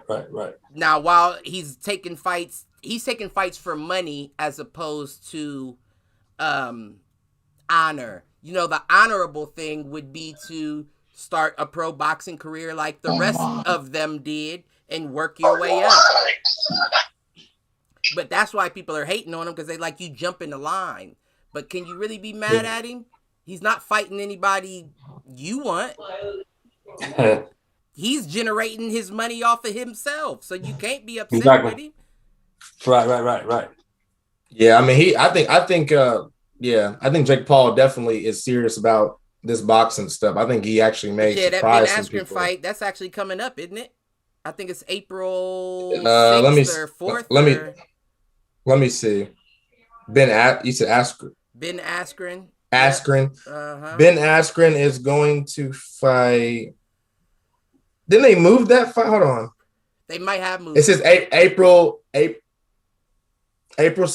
2021. Oh, 17th. Okay. I thought it was like the first week of April, so it's the 17th. Yeah. Wait, they're saying something about he's going to debut against former multi-division champion Antonio Tarver. No, this is, hold on. They're bringing up a different fight. That's not what. April 17th still. I found it. April 17th. Okay. I knew it was in April. I just thought it was the first week of April. But I mean, that's an easy fight for Jake Paul. You think so? Yeah, I do. I think that's a very easy fight for Jake Paul. Askren doesn't have hands. He's never had rhythm in his hands. I've never even seen him throw a combo. Every punch that he's thrown in the UFC has been to set up a takedown. He's one of the fighters that'll throw a overhand to try to scoop you up to bring you down. But he's never exchanged with someone standing hands to hands. So I don't see how that works. I can't see. I can see him lasting the entire length of the rounds, just getting punished. That's the way I see it. I mean, I could be wrong. I doubt it, but I mean, I can't hate on the man. But the last thing I wanted to bring up before we wrap up and we'll get into our hit the showers and all that is I saw you sent me the article on Bronny James getting surgery on a torn meniscus. So they're saying there's a chance that he'll be out of the entire high school basketball season this year. They do expect him to make a full recovery, but it's going to take him 3 months, which means he may miss his sophomore year. I think sophomore year. He comes out 2023 is when he'll be going into college. I thought this past year was his freshman. No, I thought this past year was his freshman year. I thought this past year he was a freshman. Like this past year that we're in. I don't know. I'm getting confused. But nonetheless, my question is, does this mean that Bronny doesn't have the James gene? No. You don't think? No. I think he right on his dad's coattail.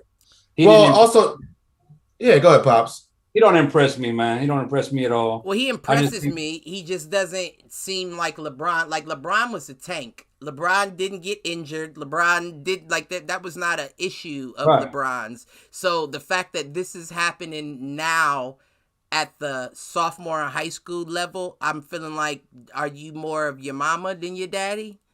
Right. And you also have to think, I mean, look what happened to the Michael Jordan's son or sons. Remember there was the one that made it to, I think, Illinois, played college ball, but we knew he was never going to be like his pops or close to it. Right. He never came out of college and did anything. I don't see nothing special about Bronny. I tell you right now. No, I don't think Bronny's. You know what? Dude, you 6'5", 6'6" over these little kids in high school. You supposed to dominate. I like Zaire over Bronny, if I'm being honest. I do too. Zaire Wade. Yeah, I like him over Bronny. Yes. I think he's better. Out of everybody, I gotta go with your boy who played with Bronny on the league. What's his name? Mike. Goddamn, his last name is slipping me. Mikey. Hold on, let me look it up. You gotta look him up. Yeah. But yeah, I mean, I think Bronny's all right. Look at Shaq's son. When in high school, he was dominating. Sharif O'Neal. Mm-hmm. And now you look at him play ball. Mikey Williams.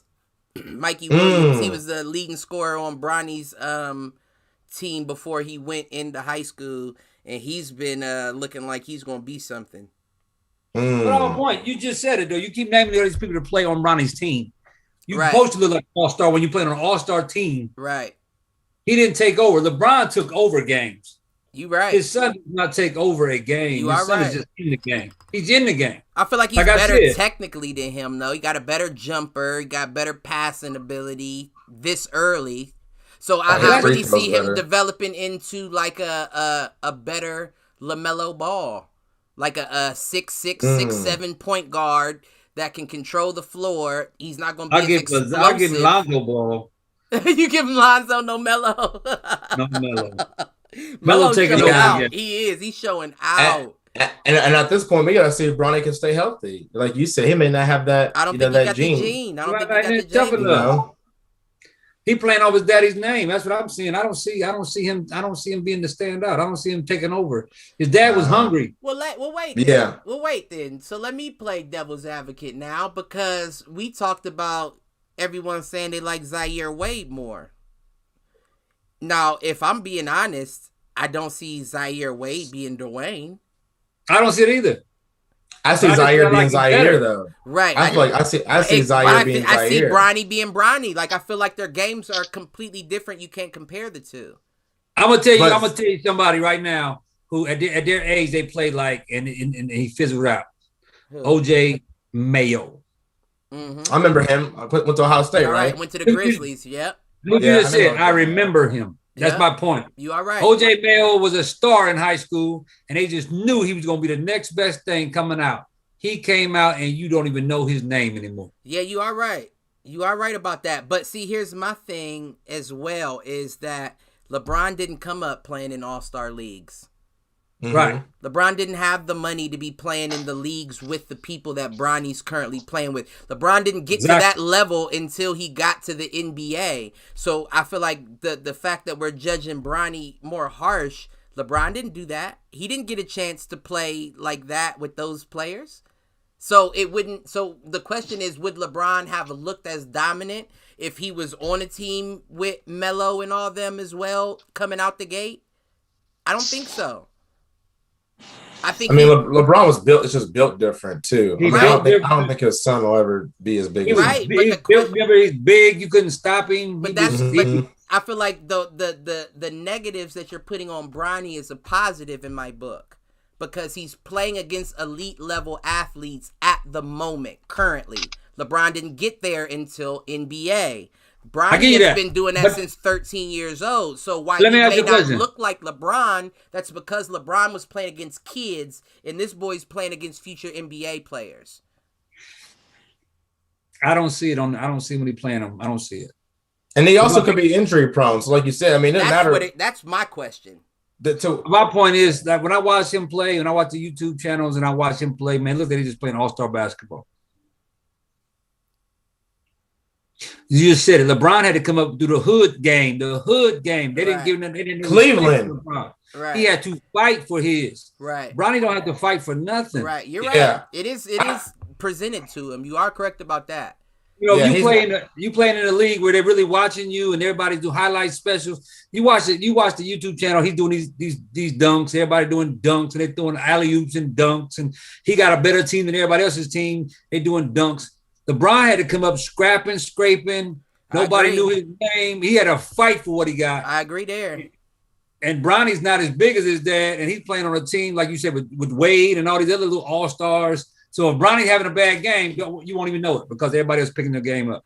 Right. And it's one thing to have earned something compared to being handed to. It's one thing to have earned something compared to being handed to you. Right. And it seems like I'm not taking discredit from Bronny saying he's not talented at all. A lot of his doing is a lot of his doing is being handed to him. His dad took him to Los Angeles. His dad went to the Lakers. I'm sorry, and I didn't mean to. No, go ahead. If he doesn't increase his game at all, if he keeps the same game without getting any better and just grows a little bit, he's still going to the NBA. He's still he might, probably. NBA ready. But I tell you right now, if you take the James name off of him and put the Odom name tag on him. You're right. Now you're right there. You're not even thinking about him. Right, you're right there. Well, I wouldn't say not thinking about him, but he falls a little deeper into the pack. Less visible. Like you don't hear about Wade as much. Yeah, no, I do. I agree there. I agree with you there. Because Dwayne Wade, his name is powerful.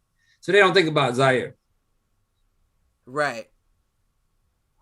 Yeah, just like I didn't know this, but Kenyon Martin, his son's in the league right now. Kenyon Martin Jr. is in the league. I didn't know that till I was on 2K the other day doing the NBA draft. I knew a Kenyon Martin's son, but I didn't know he's already there. Is this his rookie year? He's in the league. I believe so, but he's in the league. Yeah, I knew of his son. I watched him come up, like watch his little hoop highlights or what do they call it? Right. They were showing Bronny dunking when LeBron was picking him up, putting him at the rim. Who cares? Right. Just like you couldn't do it by yourself. You just showing your daddy pick you up and dunk the ball because of who you are. But if you if it was somebody else picking their kid up, letting them dunk, they wouldn't pay no attention to him. But it's King James, always in conversations, always in everything. And I'm a big Laker fan, but I'm starting not to like the Lakers because I'm tired of hearing about LeBron. Yeah. Listen. I don't know why. Y'all better be thankful. I don't care about him. Y'all better be thankful he on y'all's team. And he didn't really even fuck it up like that. He only traded away a couple pieces, being what's his name? Dwight Howard, JaVale McGee, Lonzo, Brandon Ingram. No. Jordan Clarkson. No, I'm talking about Brandon Ingram. Jordan Clarkson, Brandon Ingram, Lonzo Ball. Quinn Cook just got released. And Lonzo Ball. Who's the other one? Jordan Clarkson, Lonzo Ball. The dude, Josh Hart. And they all starting on other team looking sweet. But he did do that to Cleveland. But the only awful trade out of that was Ingram. Ingram was the only one that I kept. Everyone else can go. Just like they don't want Boogie Cousins. Why don't you want Boogie Cousins? Because that was all right, here we go. Man. I'm glad you said this. Here we go. I changed my mind. Serena Williams, I love you to death. You don't have to take a shower. I'm going to put it on. You don't have to take a shower. You do have to take a shower. That big old booty probably stinks. You don't got to hit the shower. Yeah. That big old booty, she can't wash her butt. That thing probably stinks. You better stop it. I'm going to tell you right here. Look, Marc Gasol, hit the shower, you sorry bum. We let you go, and we picked you up and let go of Dwight Howard too. Dwight Howard was nicer than Dwight Howard. Both of them boys we had. McGee, both of them was better than McGee. Man. Yeah, Mark's past his prime. McGee is a dog. I'll take both of them dudes over that lazy ass. I'd take his brother Paul. Well, wasn't he I agree. On the team? No, Paul was a point, yes, but he's not. Paul was. Yeah. Well, I mean, back when Kobe was there, of course, but I thought they brought him back, and that's why Paul just got decided to go overseas. He's playing like one of those Euro leagues now. But I remember that I thought that was why Mark was interested in coming, because there was a potential Paul would be on the same team. He came because Powell told him you definitely should. And I loved LA. You've seen what success I had there, and I think towards your end of your career, he came over. He just it was more of a conversation. Yeah. I mean, I would like to see him get a ring. You bring Boogie back and get rid of him, he'll get a ring and they win. Listen, and Boogie been doing his thing in Houston. Right, so he looks pretty healthy. He looks pretty healthy. Marcus All sits on the bench half the game. Right. Who's their he only averages 3 points. 3 points a game. Who's their 2 rebounds center? It's 3 points, Mark. 2 rebounds. It's Mark. Yeah, it's Mark. That's who the starting who's center their is. backup then? Harold. He was starting. Harold. They got Harold playing the 5. Harold, or sometimes AD when he is healthy. Oh, see, that's bad right there. Harold shouldn't be playing no fucking 5. And what's his name? Taylor Horton Tucker, I think, gets in there. No, it's Marcus. What's his name? His twin brother. Twin brother. Marquise and Marquise Morris. Right, yeah, right. Marquise Morris. Yeah, but even them is more 4s. Like I get we get into small ball, like we playing more small ball nowadays, but them is all 4s. Harold, Morris, AD is even a little more 4-ish than 5.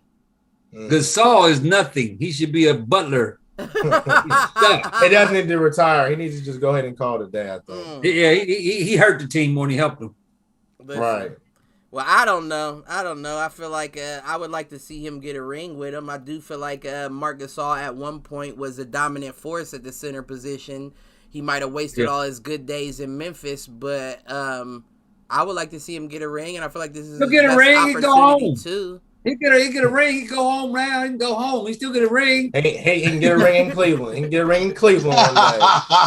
Listen, they'll give him a ring to play for LA. If LA win a ring, if they win a championship, right? Same. Hey, that ring that Verajal got. Remember that ring Verajal got? Boogie got one for being on the team last year. You said remember the ring Verajal got. I don't remember if it was Verajal leaving Cleveland and going to the Warriors or vice versa. That name, I know it, and I can't see the center, Andrew Verajal. Like started at Cleveland. And then he got. They said he get one, whoever won, regardless if he won or lost, he still get a ring because both teams. I was like, started at Cleveland and got traded. He got traded to. It wasn't the Lakers. That was Golden State. It was Golden State. Golden State. It was like if Golden State beat Cleveland, he gets a ring. If Cleveland beats Golden State, right? Yeah, I was like. I don't know how that works, but he didn't even care. He put his feet down. I got a ring anyway. Bravo to him, right? I give him peas on that. That was only thing he had to say was. Only thing he was betting on was what team do I want to get my ring with. It was Golden State that year, wasn't it? No, I think Cleveland won. I thought it was a year Golden State. Remember LeBron ended up coming back and what's his name got suspended. Was that the same year? Draymond got suspended for kicking motherfuckers in the balls. I'm on a trip. Yeah, I would have rather had the ring in Cleveland than I would have had it with Golden State at that point. Yeah, right, because it makes more like significance. Right, Golden State, everybody got rings there. Right. I don't care about that. I didn't get to play. I want to get the Cleveland ring. Hey, I got a question. Yeah, see, that's trivia. Here go trivia. Okay. What player got the most rings on 1,000 teams? Robert Horry, Sally, who else? They were team drifters, and they got the ring on every team. Glenn Rice. On 1,000 teams? No, Glenn I ain't gonna say 1,000 teams. I'm just exaggerating. I'm just saying. Rice only got one on the rake. Look, Robert Horry done been on 15 teams, and he got a ring on everybody's team. What's his Sally name? got 100 rings. That's Big Shot Bob. He got a podcast. John Sally. Hey, John Sally definitely got a ring. He got one in Miami, LA. John Sally got a Chicago. He got a ring and a talk show. What the fuck? Yeah. He like Tom Brady. I got 7 rings. Right. I played on a team. Listen, that's Danny Big Green Shot been Bob. cleaning up too. Danny Green been cleaning up too. Big Shot Green's Bob, cleaned up a couple. What I'm saying, they ring collectors. Right. Into the 7 ring club, like they don't even gotta play. I'm a good luck charm. I just go on your team and we win. I'll take that. I'll take those too. Robert Horry he earned the nickname Big Shot Bob. Or he would make a shot though and make his. He would. He was clutch. So he earned his, but Sally sat on the bench. But Sally he didn't deserve to welcome Brady into the 7 ring club. Like, you're fucking Robert Horry. The fuck? You were one bad accident off of being Lamar Odom. Yeah. You know what I mean? Like, you were one Kardashian away from Lamar Odom. He said one Kardashian. And now you're One Big Shot Kardashian. Bob. Yeah. Peas, though. I ain't gonna hate. But what I will say is I don't have much else. I don't know if you gentlemen do. If you do, toss it out. If not, we'll get into wrapping it up. I'm good. Okay, I'm good. I'm good. Okay, so my laptop on E. I would say give you fight predictions, but there's none to give this evening because there's no good ones. Right. So we'll just wrap it up with a hit the showers. Yeah, that's gonna be good this episode. So who's hitting the showers? Mike Brown, give me yours. Oh, let's see. I don't know. There ain't much going on this weekend. You are is right. there? Yeah, it was a tough week in sports. I know mine. I know mine too. We'll Y'all come back go to ahead. you. Go to Come Mal. back to me. Yes. Let's go to the Grammy Award winning Malcolm King. Right. It's definitely gonna be good old Pete. Pete got hit the showers. You giving it to Pete too? Pete got hit the showers. Okay. Pete hit the showers because he's becoming less effective, and I think he's just getting older. I think he just don't know when to quit at this point. But you got to hit the showers, bro. You know, you got to let it go. You got to let it go. That's not a bad one, even though Mike gave that, but I'll take it. What about Listen, you said, oh no, you gave yours. You said not Serena. I want Serena to be nice. Serena nice. Black Lives Matter. I'm gonna go with Marcus Hall. Serena, she don't need to, even she probably need to take a shower. Her husband probably think, but I think that's not because she ain't no good. That's because Listen. Okay, I got my hit the shower. Okay, now. what's your hit? My hit the shower is Trent Brown for Las Vegas Raiders. He wants out. He's gonna get out. That's a good one. That's a good one. So, yeah, Trent Brown hit the showers. Okay, that's a good one. Okay, he already took pictures with the Boston stuff on his stuff. He's trying to go back. He's trying to go back to New England. For real? Right. He campaigned to go back to New England. He already had Boston White Sox jerseys on and hats on. Right. He ain't going nowhere back. That's tampering. That's tampering, sir. We need Sherman. We need Sherman. Y'all blame him? Well, as much as I hate to give it to my guy, I love my guy, but Saul Canelo Alvarez hit the motherfucking showers. If you don't fight somebody worth fighting in your next fight, I don't know that I'll still be a fan the way that I am today. So I'm gonna need you to hit the motherfucking showers. Go ahead, get this. I predict, just for the sake of predicting, I'll give it a 5th round knockout. I think that Buddy will last a little longer than expected because he got something to fight for. But I think Alvarez will get him out in the 5th round, and then I think he should immediately hit the showers and look for that Charlo contract. Sign it tonight because this isn't even a fight. Right. But for everybody else, if y'all got anything to say to take us out. No. Davis. I'm sorry, not Davis. Darrell in 7 rounds tonight. A knockout. He said in the press conference. Okay. He would knock that man out. He better. I'm gonna see if he'll do it within the 7 rounds. He better, and that eyebrow better not be fucking split by the end. I wish you could put a bet on that. Listen, if Vegas had odds on that, I'd put my life savings that he gets cut. He gets cut tonight. Oh, on a cut. See if they have that as an option, I'll send you some money. Because he'll get cut tonight. Yeah, I'm sure it'll happen. I'm gonna leave on. I need to grade my background because y'all done got Hollywood on me, the big flashy stuff on me. Oh Lord, that's those two. I gotta get it together. That's those 2 AIs over there. Those artificial intelligence robots over there. Hollywood. Y'all see Hollywood. But for everyone that supported, appreciate you, Alexis and Killer Cam. Les, appreciate y'all. Tune in next time. I don't know when we'll be back just yet. I know we'll most likely have a basketball episode on Wednesday for sure. But we'll see here. Everybody else hang in there, have a ball, and we'll see you next time. Peace. Sound good. Peace. All right. Love and peace. All right.